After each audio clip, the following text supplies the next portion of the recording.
Tuelekee kaunti ya Pokot Magharibi anavyotuarifu Dominic Mo kwamba hali ya usalama imesalia kuwa tete katika kijiji cha Sangok, wadi ya Kasei, kaunti ndogo ya Pokot Kaskazini, katika kaunti ya Pokot Magharibi baada ya wahalifu wanaodaiwa kutoka kaunti jirani ya Turkana kuua kwa kumpiga risasi mwanaume mmoja alipokuwa akiwalisha mifugo wake.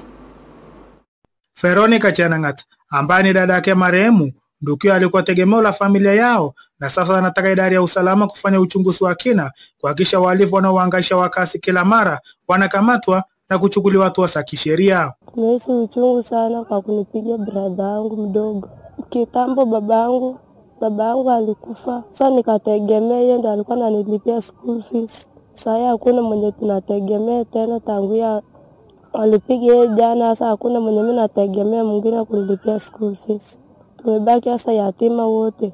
Sijui sasa nani atanilipia school fees. Nataka wakomesha watu wenye wanaua watu. Chifu wa kata Ombolion Joseph Korkimul amesema visa vingi vya mauaji vimeripotiwa eneo hilo, huku akitaja serikali kuongeza maafisa wa akiba maeneo hayo ili kudumisha usalama. Kwa hii mwezi tumepoteza watu 2-3 ambaye ameambushiwa tu namna hii. Si picha mzuri ikiwa ni uaji ndio itaendelea.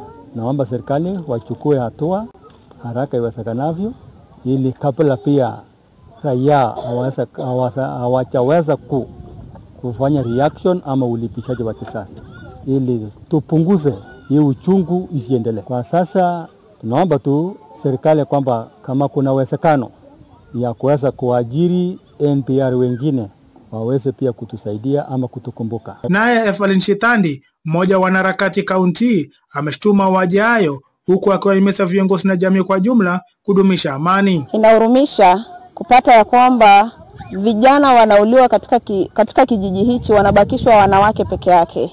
Inatia huruma sana. Mwito wangu kwa wanasiasa, jamii kwa ujumla, naomba tuje pamoja, tudumisha amani, tuongeleshe watu wetu. Hakuna kitu ambacho hakina suluhu, na suluhisho si kuuana. Ukiangalia kama kijana ameacha bibi wawili na zaidi ya watoto 10, nani atawaangalia? Tusilifumbie macho jambo hili. Nikiripotia West TV nikiwa na wala Sangok, kaunti ndogo ya Pokot Kaskazini katika kaunti ya Pokot Magharibi. Jina langu ni Dominic Mwou.